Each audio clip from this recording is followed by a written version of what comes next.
welcome to the $1 Billion Podcast, a weekly show about the entrepreneurial journey and making it big in any industry. We're your hosts, Joe White and Kane Daniel.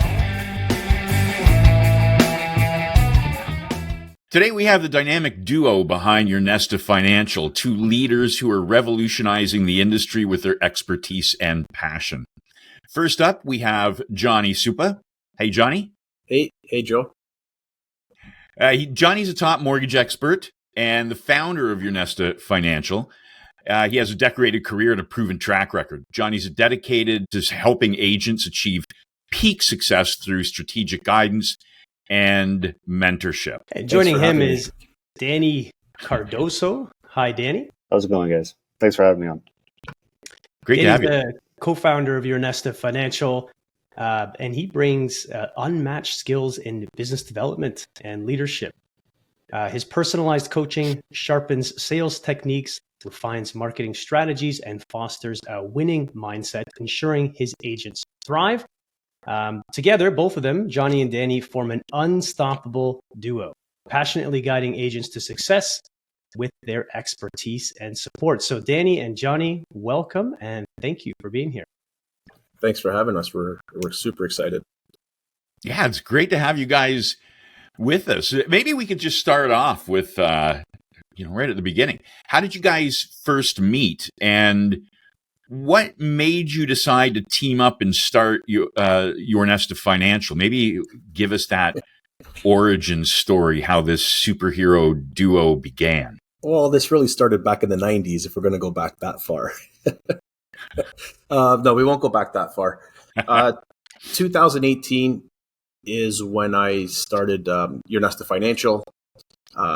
Moved a few years forward. I was quite successful as an agent, and then I decided to become a broker, and that's where Danny and I joined forces and decided to become a brokerage. That's cool. So what got you into this industry to begin with? Maybe go back a little bit further.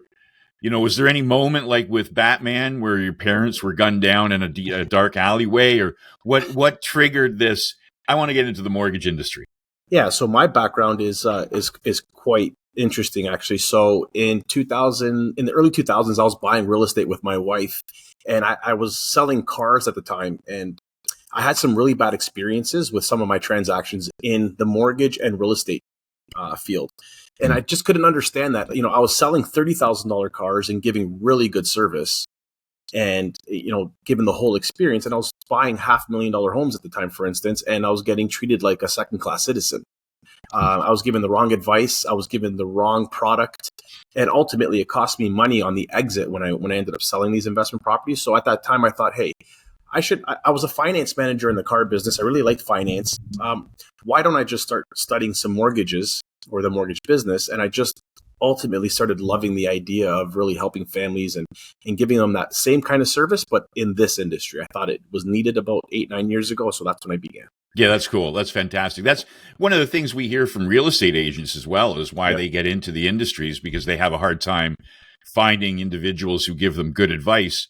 And a lot of us in the industry always think that every real estate agent out there is getting their door knocked down by mortgage agents, when that's just not true. So, I mean, you're a perfect example of somebody who had to take the horse by the reins and do it yourself. That's exactly what happened. So I designed a blueprint that I was like, this is what I want my organization to look like. I want to run it like a dealership. I want to have these specific departments and processes and policies and procedures in place. And then, when you find Danny came on board in 2021 and just mastered the copies, I guess you can say. He took the operations and made it, I guess, technical, or used technology to get us to where we are today. So that's where the dynamic dual, I guess you can say, comes from. You know what? That's really cool. Like, I can see behind you that it looks like a whiteboard with a listing on it. That's I go into some dealerships and I see it on there as well. Like that. Yeah. Is that the mentality that you brought from like the dealership? It is. Yeah. So we have a deal desking process. So we make sure every deal has the right problem solved in our solutions, I guess, or when we call roll call, as we call it. Okay. And the board behind me just helps me stay up to date on specific deals that are pending. Yeah. That's fantastic. That visual is always really helpful, right? Yeah, a little old school for some people, but I like it. Yeah. That is cool. And Johnny, what about on the training and like mentorship part? I know maybe did you take any of that from the dealership, and how has that helped or changed sort of your approach on the brokerage side? Yeah, so a lot of it has to do with the process, not so much the training aspect. I mean, sales is sales training. Like we all agree that we're in the sales and marketing business. The mortgage is just a byproduct of the service that we're offering. And, the sales strategies that we use is there, but a lot of the process is what I've taken from the car business. It's like, how do we intake a client through a discovery call, for instance, same thing as a walk around. And then how do we, collect all the information? But the biggest thing that we do that separates is the desking and roll call. Like we are live on every single deal. So that's important. And then sales training is, we do it a lot, but we do a lot of objection handling, how to implement rebuttals. Are they really tacky rebuttals? Like saying, hey, if I should throw you a life jacket, are you going to use it? Obviously the answer is yes. Like we're not doing rebuttals like that. We're trying to be a little bit more human. That's cool. So let's maybe get up to speed on Danny. How did you get involved and what's your background? Tell us your origin story, and then we can jump to the present day. Yeah, so I pretty much got into the mortgages maybe 3 years ago. Before that, I opened up, I guess, several companies, which I, grew a bit and then ended up selling off. Before I got into mortgages, similar like Johnny, I was purchasing an investment property and I was led to a broker. And unlike Johnny, I actually had a very good experience. And I appreciated the experience. I love numbers, running businesses, being very, very focused on the numbers was very important to me. So, when I decided to come into mortgages was mostly because I did not want to have employees, deal with vehicles and insurances. Everything has just skyrocketed. Just being on top of everybody was very difficult in my last business. So I got into mortgages truly because one of my realtor friends was like, come be a realtor. He's like, I'll train you. But I didn't really like the evenings and the weekends, showing people homes and losing that time away from family, and I got young kids and I want to take them to sporting events and stuff like that. So I got into what would be the other thing, and that would be mortgages. So what a great point on that. On the real estate side of things, know a lot of real estate agents. I'm sure you guys as well love them. They're dedicated individuals, but geez, they've got like horrible hours. When I thought about being self-employed, I didn't want to be self-employed so that I could work worse hours than it's like shift work. Like Kane and I were out and we met with a commercial real estate broker yesterday, and that was 2 hours out of his day. And I imagine how often they have to do that and how often it goes nowhere. So yeah, that's a really good point about this type of industry. You can write your own hours, but luckily they don't have to be all over the place. You don't have to be answering calls at the dinner table because you got to get that showing done. Well, the best part, sorry to cut you off, Joe, but the best part of it was we have an agent that works for us, and about a month ago, he went to Italy. And just before he went to Italy, a couple of his deals ended up getting pushed forward. So they weren't closing just before he had left. And he was so freaked out that, he's like, I wish I never had this trip booked.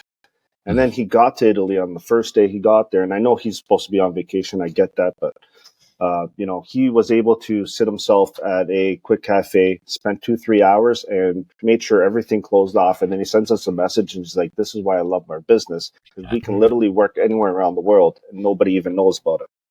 So yeah, that's something that we talk about a lot. A lot of our listeners actually are either new to the industry or maybe considering getting into the industry. And so it's really nice to hear that it ended up being what you expected in terms of the flexibility. Is there anything else, Danny, and I'd love to hear your perspective, Johnny, as well. Is there anything else that you think was before you joined the industry that surprised you when you came in, or maybe that wasn't much of a surprise that you really expected to be the case like that? In terms of benefits to having this role, or maybe potentially things that maybe surprised you that weren't so good. So something that someone looking at the industry now would consider or think about before they join. Yeah, I think becoming a new agent is difficult when they first come into the industry.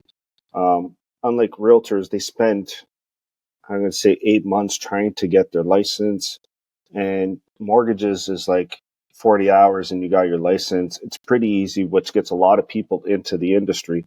And then they, got their license, they're set up with the brokerage, and it's not easy for them. And they have hard times, and then all of a sudden they start looking for part-time jobs and getting distracted, and doesn't allow them to focus in the industry. I think coming into the industry or hoping that maybe the education part of it would be a lot more, I don't know, I guess more not thorough, but maybe teaching them marketing and sales would allow new agents to come into this industry and be more proactive in it.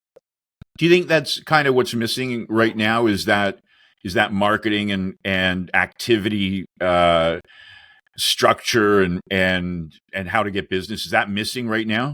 100%, I think so. Yeah. Okay. Yeah, I think what people miss is like they have this facade idea that the business is just easy, and it's not easy. This business requires a lot of outbound sales skills, and if you're not practiced or honed in on how to make outbound calls, how to book appointments, or how to do a show and tell, for instance, on your value proposition, you're going to have a very difficult time trying to build a referral partner business. Unless you've got tens of thousands of people from an X business where you're migrating that business over in a database, and you can start mining that database through email sequences and campaigns, it's going to be difficult to get the ball rolling. And then the other biggest misconception is, well, there's that old sales strategy. It's like, well, just write down everybody you're going to invite to your wedding. And that's where your business is going to start. Well, I'll tell you this, right? Everybody that's going to come to your wedding, and that's who not to contact, because that's not where the business is going to come from. And so I think that is what there's a lot of misconception on that part. But as for what's missing, it's hard to teach sales and marketing. It takes a lot of time. There's a lot of psychology to selling, and there's a lot of skills in marketing. And because the business landscape is changing so quickly, especially with like AI and AR coming into our world, I think if you don't pivot quick enough, you can end up spending you could spend a lot of dollars fixing marketing problems. So you have to be very careful. That you bring up an interesting point with who you invite to your wedding. Why do you make that point that those are the people who probably won't be giving you business? Yeah, so having an extensive sales background, from experience, and I think everybody that comes into the world, the people that you feel are the most likely to help you in the business are the least influential. And until you have built a solid foundation in your business, it's usually the opposite. So we have this reverse spreadsheet that we use. And the reverse spreadsheet goes like this. Write a list of 20 people that that would help you in your business, and then rate them from 0 to 10 on how influential they are to helping you, or how likely they are to helping you, and how influential they are to the business landscape or the business itself. And the people that you have rated at 9 and 9, for instance, become the last person you should contact, because you already built reciprocity with them. They'll give you the business once you've built a business. They won't give it to you off the bat. And that's just from my experience. The people that are closest to you are the hardest ones to earn their trust on. All right, that's a fantastic tip. I think that's something that a lot of people miss thinking about when they're coming in, because they do have that list that's hammered into people, right? Yeah, and that's what they go to first. That's a really good take on it.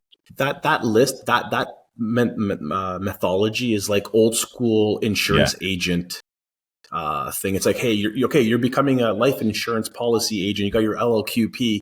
Go make a list of 25 people you know and ask them how much money they have.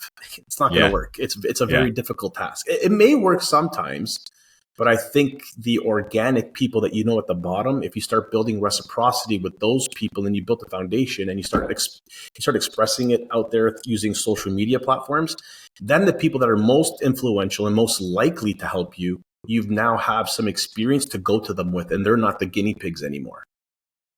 Excellent point. Yeah, I remember going to high school with some guys and some of the silly stuff that we did. If they were suddenly like, "Oh, I'm a mortgage broker now, and I'm going to take care of all your financials." Okay. I'm not jumping my pants for you. No. But I'm a good example where, in a sense, where like I don't think I got a mortgage from a family member until I was probably 10 to 15 deals into this mortgage business. So it all came through my database, or you know what my friends were very good at? They were very good at referring me other people that didn't know me, opposed to giving me their own, or giving me the opportunity to do their own mortgages. I think the other challenge becomes that do your friends or family necessarily want you seeing their entire financial history, right? Mm-hmm. That might be a concern that they have. We're definitely the phone call they're making for advice, because I get countless phone calls saying what I should do, but it's never, okay, thanks, I got to go talk to the guy at TD now or somewhere else. Which is fine. I'm okay with that. So maybe we can switch gears a little bit and talk about some of the success stories. We love hearing about successes and because as you mentioned earlier, Johnny, this is an industry where you get to help people, right? Yep. Does anything come to mind when you think about, I had a client and this was very impactful in their life? Yeah, I have one actually recently. I had a couple who, they were first-time home buyers. They were referred to me by their father, who I had done business with in the past, like maybe 15 years ago. And he knew that I was in this business. I had coached them for 7 months on how to rebuild their credit. He had some derogatory situations that bruised his score that we helped coach him through. It didn't benefit me for 6-7 months. It was just taking him by the hand, telling him how to contact and get a lien release letter from a lender, for instance, and then report that back to Equifax and walk them through that. And we helped them save an additional $15,000 in that time using some of the methods that Danny teach a lot of our agents. It's called the cookies and milk method. We ultimately got more down payment by the time they were ready to make an offer, and we secured them a beautiful home. But it was nice because they were first-time home buyers, and I think there's not a misconception. It's always been there. Like, when I bought my first home, there was that thought, like, oh my God, how am I going to buy a home? How am I going to afford one? And it's still happening now. And I was happy to not only help them, the father helped them with a little bit of gift money, but that's the most recent success story was that. And then, helping people consolidate debt. It's a good feeling when you do it. That's fantastic. Obviously, you put them in a position where they could get what they needed. They can get that dream house and get into it. The only way you're going to make money in real estate is by being in the real estate market, right? So you help them probably set them up for future successes in real estate transactions. That's a fantastic story. Yeah. So somebody else had contacted them knowing that they wanted to get into the market, and they were getting pushed. Oh, buy now, buy now, buy now. The best time to buy real estate is now and 5 years ago. Like, they were given those kind of sales tactics. And I'm like, guys, no, you got to do it slow. In order to speed up, you got to slow down. And we use that method, and they ultimately won in the end. They bought on the right street. They bought in the right building. They bought in the right neighborhood. The other street that the other person was trying, like, we even got rid of the realtor that happened to be their friend. They were about to put an offer on a house that has constant police presence. That's not where you want to be living. No. So little things like that, I think, is what made the success story of this particular transaction super impressive for me. That's fantastic. That's fantastic. I love that, and it really illustrates that it is about the relationship and about actually caring, rather than just thinking transactional and short term. Well, So whether you buy from me today or in the next 7 months, it's still action for this year. yeah, Right. And you know what? Just going back to what you mentioned, when you mentioned that, there's some stress and trepidation when you're buying your first home, you felt that triggered me. Like I remember years ago when I bought my first place, it was a condo, had the exact same thoughts going through my mind. You know what? How am I going to be able to afford this? What are the unexpected costs that I'm going to have? Yeah. I've never done this before. This is really scary. The real estate agent wasn't the one there that was really allaying those fears or letting me know everything. It was a broker that I dealt with, years ago before I got into the industry that really calmed me down on that. And that's, Johnny, you bring up a good point, because that is a common feeling, I think, that all first home buyers have. And we tend to forget that doing transaction after transaction, right? Yeah, I think nowadays, because we have this instant gratification key in front of our face all the time, that people want to complete the transaction overnight. And the fact that we not only coached you for 5-6 months, but we also took 30 to 60 days to find the right property. And Right. that to me was really impressive. And I got to give it to the clients. Like, they took our advice and they listened to what we said, and they didn't make, like, a lot of people, it's like the first house they see, they make an offer on it. It's because they're so excited and they buy that house. These guys went and they did what was right. So that's why I think I'm proud of that actual transaction the most. it really is nice to hear. I love that, the role, becoming a trusted advisor, rather than an order taker, right? Or just processing a transaction. Exactly. And you talked about technology earlier as well. I'm wondering if you have thought about what the role of mortgage agent, mortgage broker will be like in the next few years, next 5 years, next 10 years, especially with, and you touched on it, the emergence of technology and some of the automation and AI. For both of you, any thoughts on that? Yeah. So go ahead, Danny. Okay. I think we're always going to be around. AI is great. AI is going to automate things, make the process a lot quicker for us, I'm going to say. But at the end of the day, there's no doubt in my mind that we're always going to be needed. You're gonna have to be strategic on how to, where to place them and what type of product is truly best for them. And I don't think AI can figure that out for them. So what I do think is going to happen is where AI is going to help us with efficiency and AR is going to help us with demonstration. So augmented reality is going to allow us to say, when I ask a client for a T4 or a T1 general, or asking for a job letter, instead of the list of documents that we're sending out saying, I need a job letter that has letterhead and this, it's going to be an augmented reality document talking to them in AI, explaining that list of documents to them. And that, I think, is what's going to change our business. I don't think it's going to take our jobs away. I just think using the technology to become more efficient, and I just think using it to automate process is what's going to help us in the industry. But like Danny said, it's not going to help us place the product or place the file with the right product. It won't do that. I don't see. It might help us with giving us, like if you use Discovery, because we're part of DLC, for instance, we use Discovery. It can give you suggestions, but it's not going to do it for you. Right. Yeah. I think ultimately what we're I think all agreeing on is that it's going to allow us as mortgage brokers to actually spend more time doing probably what we're best at anyway, and our highest and best use, rather than a lot of the behind the scenes stuff that may not be as necessary as we go forward. So yeah, to spend 45 minutes on a call explaining what a T1 and an NOA is, I think we can do that through video, and that's what's going to help with our business with technology. Yeah, for sure. Yeah, it's definitely the interpersonal contact that I can't see ever going away, right? You want to deal with somebody. Yeah, I could go online, even buying a car. You can go online and buy a car. I don't want to go online and buy a car. I want to go to a dealership and touch and feel and have a look and sit behind the wheel and oh yeah, does it have this? Does it do that? Let me have a test drive.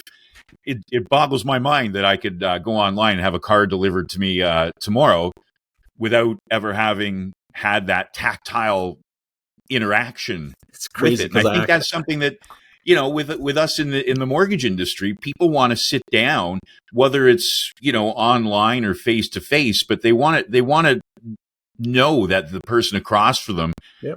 gets it and is empathetic, and they understand.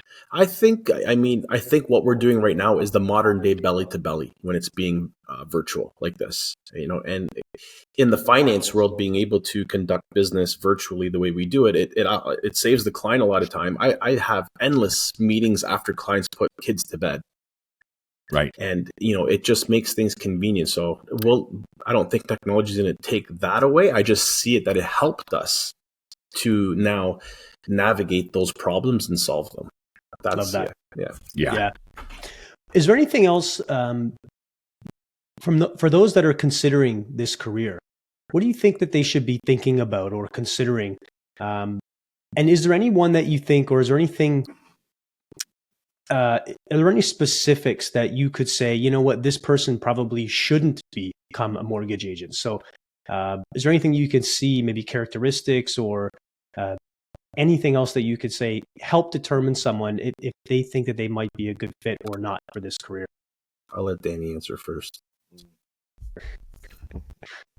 So I think having some sort of funds put away, knowing that it's going to take 3, 4 to 5 months to maybe even getting your first deal, I think that is very important. A lot of these agents that come into this industry tend to think like it's going to be easy peasy. They're going to get, their father's or their parents' mortgage right away, and that's going to keep them afloat. But it truly takes 3 to 5 months. We go through this with all our agents.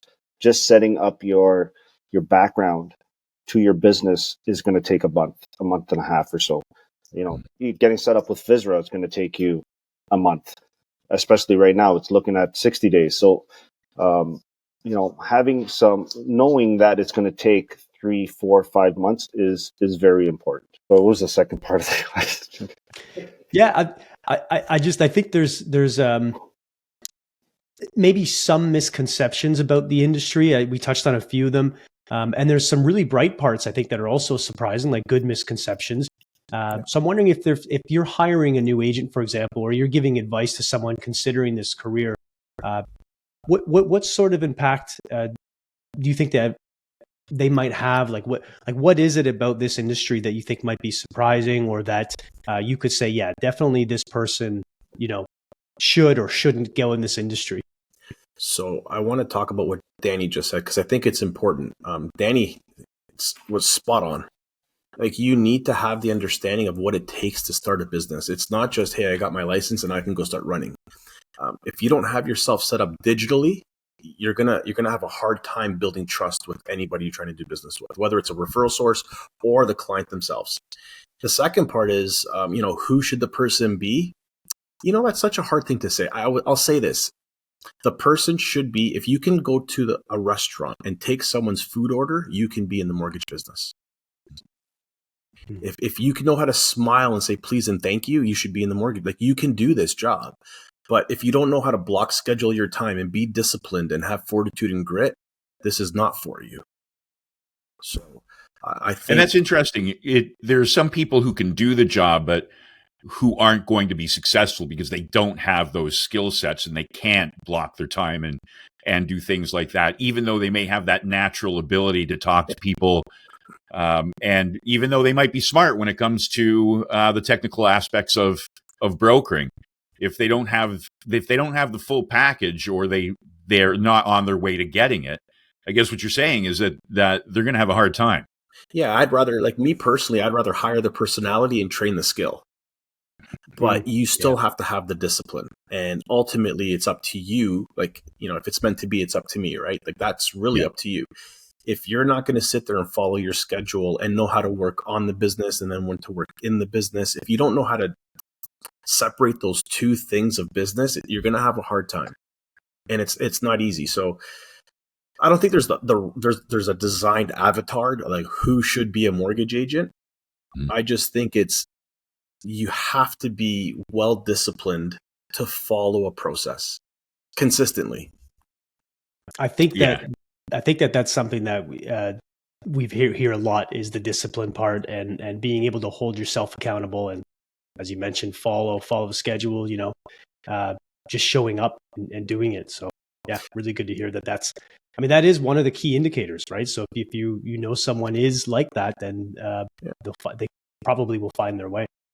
Also, I think, I think part-time agents do have it the hardest because it takes 4 to 6 hours a day to build your business and to put yourself out there.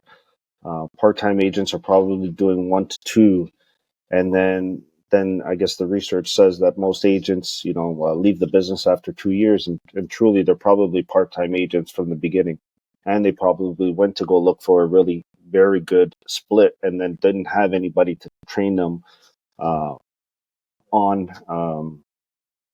how to do these, fix your business, fix your digital anchors in the background, how to outreach and create, go put yourself with referral partners and presentations and those kind of things. Yeah, absolutely. Danny, what we didn't get was a good news story or success story from you. Do you have anybody that leaps to mind that you were able to help out? Yes, of course. I say I've worked with a couple of doctors in the past, and them just giving me their trust to, them being a professional, giving me their trust, letting me, work their mortgages is a success story on its own, especially that, you got to be a little bit strategic and know a lot of products into where to put them in with good lenders. So. Yeah, that's you know what, I was a member of a peer advisory group of business owners, and one guy in there was a surgeon, and he had a few clinics, and he was talking to me about he deals with a mortgage broker because as he was saying, I don't know if this is true, but from his perspective, doctors are notoriously bad with money.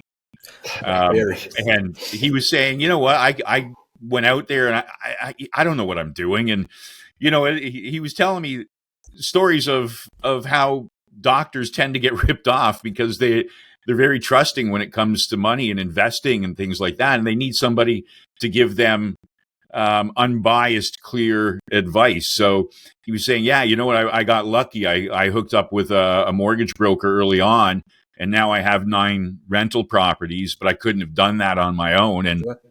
And so yeah, that's a good point. Doctors need us as much as or more than others. If he's right, I don't know how bad. But it's hard. No, so I've seen it both ways. With the doctors, I've seen very good doctors. That they're very they watch their finances very well, and I've seen it the other way where it's just like, wow, you guys are a complete disaster. Like we're gonna figure this out, but we really need to work on your finances moving forward. I think like what Danny's saying too, like building trust with a high professional like a doctor is not an easy task, right? They're the typical brick and mortar. Let me walk in, let me talk to a wealth advisor and go from there. But man, when you got to strategize when it comes to financing and how to if you got multiple units or multiple doors, whatever you want to call it, you need somebody who knows what they're doing. And I have to say, Danny's very patient when it comes to strategizing and building budget sheets. All of these things are very important, especially if you want to see what the outcome is in 2, 3, 4, 5 years from now. If you're not planning exits, which is one of our biggest things, everybody's like, oh, let me get you a mortgage. Great. But how do you get out of a mortgage? Isn't that the ultimate goal, is to get out of a mortgage? That's right. So why are we always talking about how to get in one? Why don't we teach people we do it, but we strategize using Danny's beautiful budget sheets on how to get out of a mortgage. And that, I think, is something that, you got to teach your staff, your agents, but more importantly, your clients. And that sounds like it's a philosophy that you have, right? And when you have a philosophy of helping clients, not get them into debt. I mean, it's helping, it's good debt, and yada, yada, yada, but we're still getting them into debt. Mm-hmm. But then you start having that philosophy of, we're going to get you into debt, but more importantly, we're going to tell you how to get out of debt. Yeah. People, I'm sure, must gravitate towards that because it's a fantastic it's a fantastic message, and it's customer centric, right? It's putting the focus on them. It is. Being customer centric is probably one of the biggest advocacies that we have here at our office. It's extremely important that we are always forward thinking. And I have to give it to Danny. Like, Danny's got a beautiful spreadsheet, and it gives you 5 or 6 different scenarios. And the clients, when they look at us, they're like, when we ask the question on our discovery call and we say, so what's the exit strategy for your mortgage? They look at us with 2 heads. They're like, who says that? I've never been asked that ever. Like, and it's like, yeah. Like, well, you know what? You know what else nobody says is a beautiful spreadsheet. Yeah. So, Danny, that must be one hell of a spreadsheet you have there for Johnny to say it's a beautiful spreadsheet. Yeah, I don't even know how to navigate. I put a lot of time into it, and obviously made it better over the years. But I think. Sorry, no, but like even with like financial advisors or investors, everyone's always talking about, give me your money, I'll make you a bunch of money. Great. How do I get my money out of the investment? Right. Like, I don't give a shit if you make me $10 million. If I don't have $10 million to spend, I don't got $10 million, right? Like, it doesn't do any good for me. Yeah. Like, I need to retire. So how do you give me that money? And I think real estate is, well, without this capital gains tax, that's going to come and hit us soon. But I think real estate is a great way. And Danny and I have a lot of strategies and marketing mastery programs where it's like, we'll teach you how to become one home away from retirement. And these are things that I think help benefit and what makes us quite unique. That's amazing. Now, when you have a new agent come to you and you hire a new agent, for example, because they don't have this type of background, do you allow them, or do you get them to leverage your expertise, and how do you deal with a new agent in mentoring them, for example? Yeah, that's a great question. I think everybody should mute their microphones, because I need about 6 minutes on this one.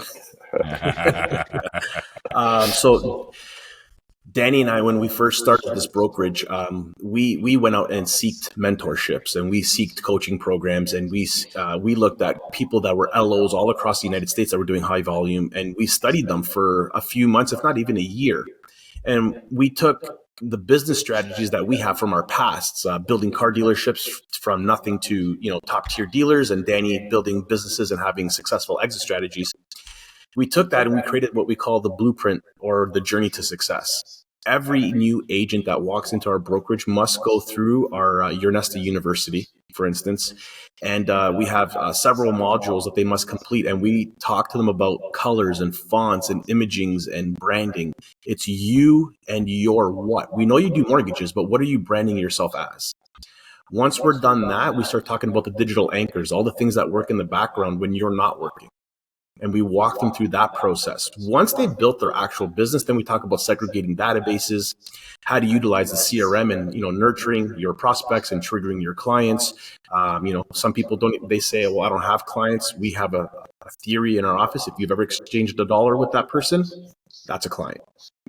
So we teach them about that, and then we take them into the referral partner program, and we walk them through how to build a list of referral partners of their avatar desire of what they want to look like, and then how do we approach them through like a show me you know me kind of campaign that we've approached. So it's not really cold calling; it's really a warmer introduction, and then we take them through partnership presentations to show and tell meetings, and the most important part is what's next.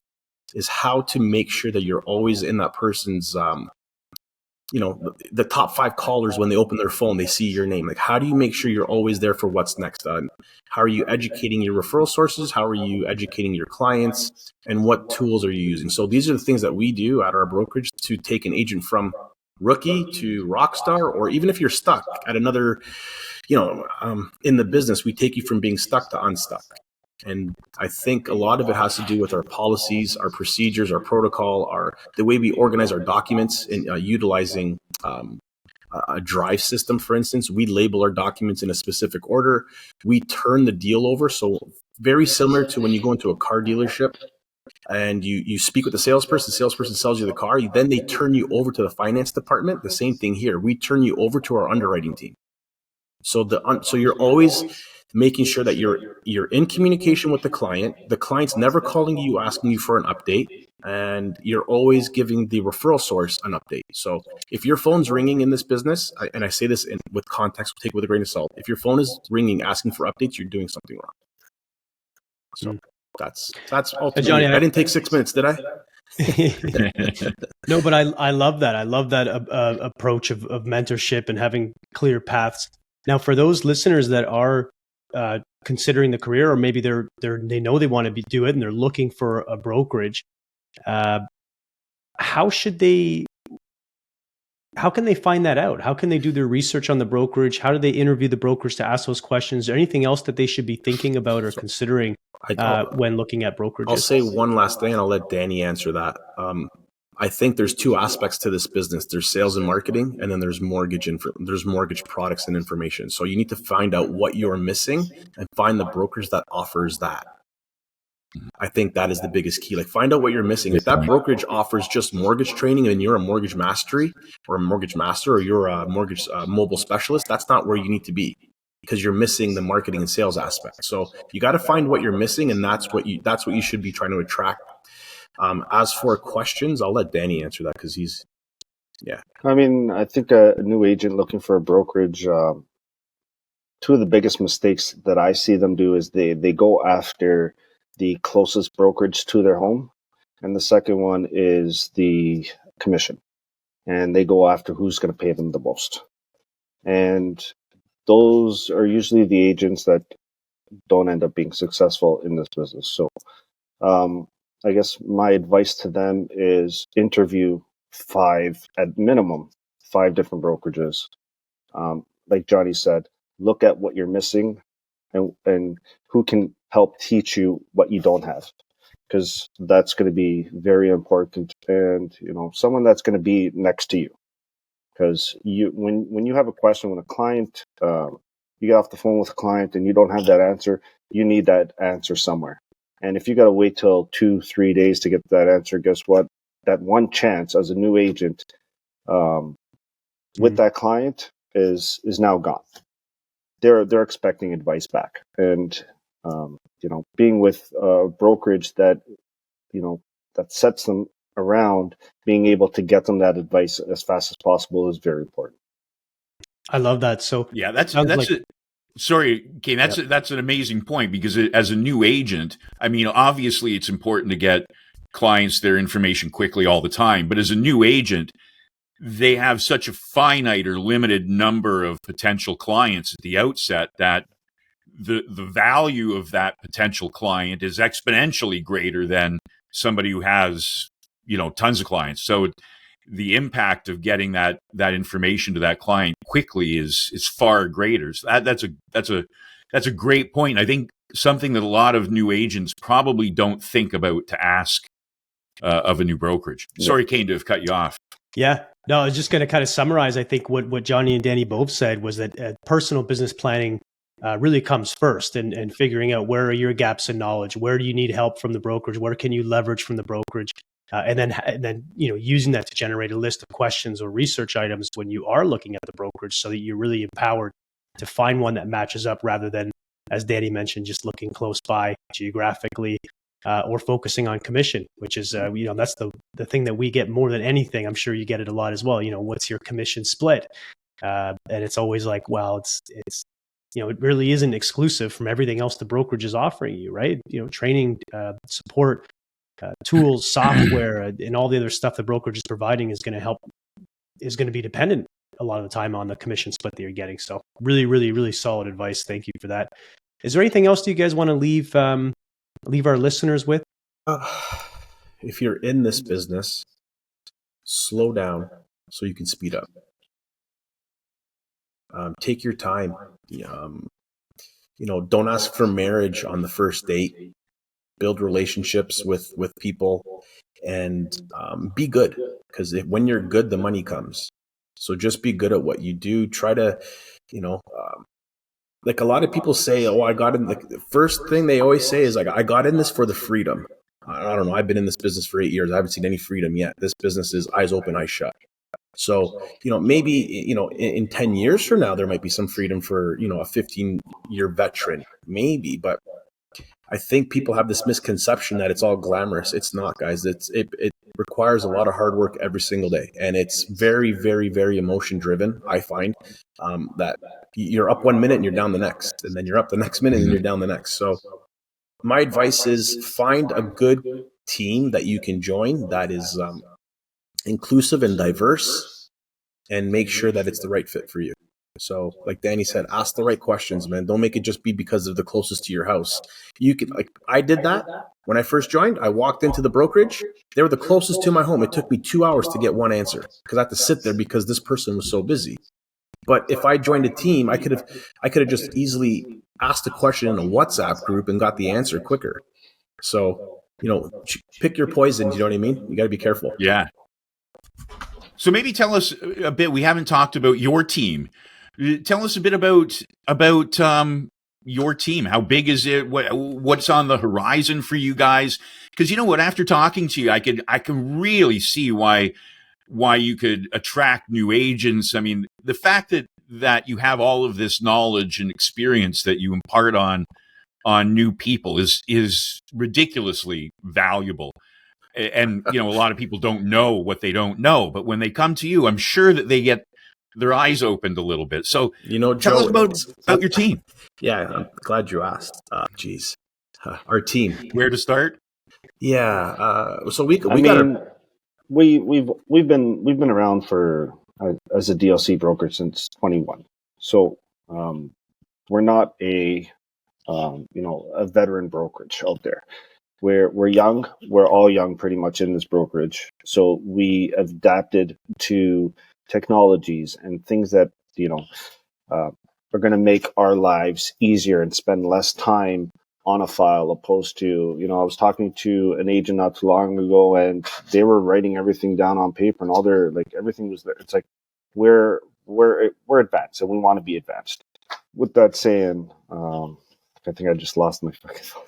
You know what's crazy? So Joe, you asked what about the brokerage. So we're 22 agents that are registered with our brokerage. Okay.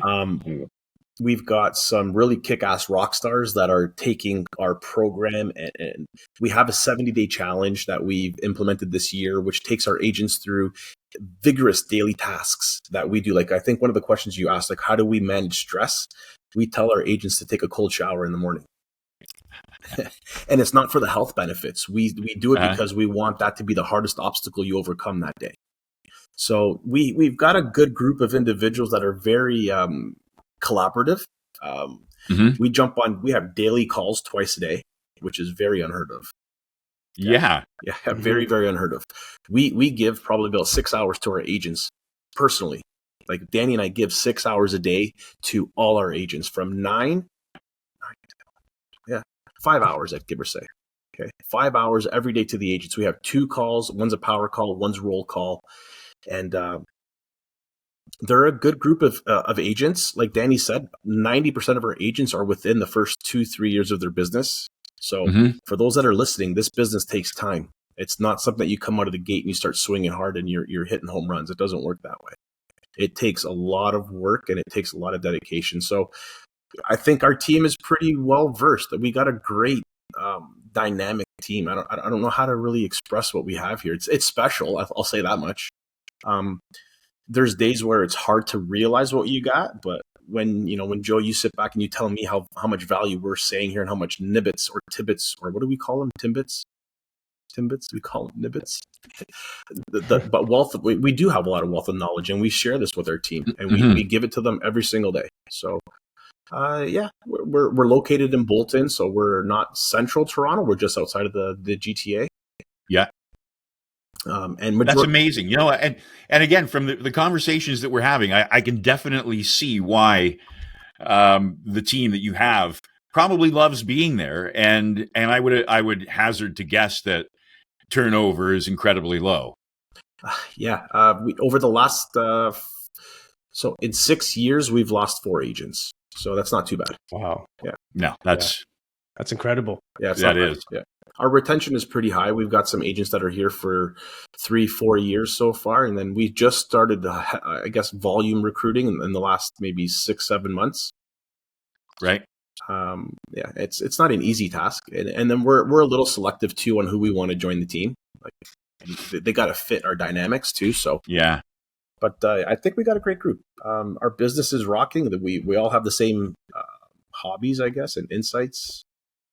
It's quite. So you definitely have a unique culture. I can see behind both of you really colorful pictures on the wall there. Yeah, you both have that going on.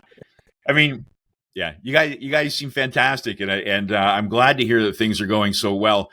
I mean, I from after our chat, it's kind of hard to think that things wouldn't be going well, considering what you guys bring to the table. What are you looking at over the next few years, or do you have you just bearing down right now? Do you have any plans that you'd like to share? Yeah. So on the agent side of stuff, our goal is to get to 100 agents. I mean, ultimately, we would love to be like right now. We're sitting in. I think we're in the top 15% of all DLC brokers, which is it's a nice accolade to have your second year with DLC. I think we have that $1 billion funded mark. I think Danny and I have a vision of that number. I think that's somewhere where we want to see ourselves in the future.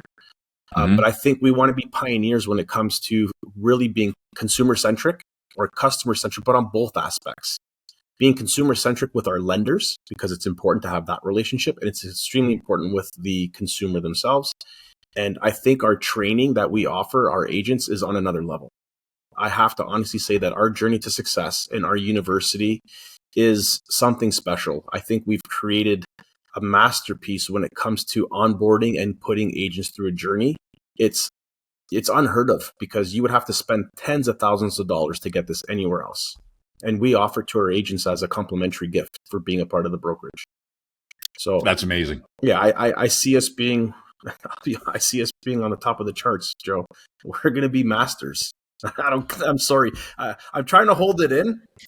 Forget. No, it's fantastic. You know what? That's what you need, right? You need that energy. You need that belief in yourself that is contagious, and that's why people will continue to flock to you, and that's why I have no doubt that you'll get those 100 agents. We want to be the go-to mortgage agency that you want to work for. Mm-hmm. We want to be those guys. That's it. That's the end all. We want to be the shit. Yeah. Fantastic. Well, listen, is there anything else you want to throw on the table before we call it a session? I'm pretty good, man. I like how this show went. To be honest, it was very smooth, and yeah, it was nice speaking with both of you guys for sure. Absolutely, and you know what, you guys have a lot to bring to the table, and really appreciate you sharing all of this with us today, and your own unique journeys. And your own unique journeys to success. Well, Joe, we got to take a page. Sorry, Kane. We got to take a page out of your book, Joe. You've taken Remick, and you're starting to conquer that education world. So, we're just gonna follow your coattail and not follow your coattail. That's not really what I want to say, but you know what I mean. We'll follow suit to what you've done. You've taken a product and you brought it to another level. So good on you too, actually, Joe. Well done on your side. Thanks, man. Appreciate that. Yeah.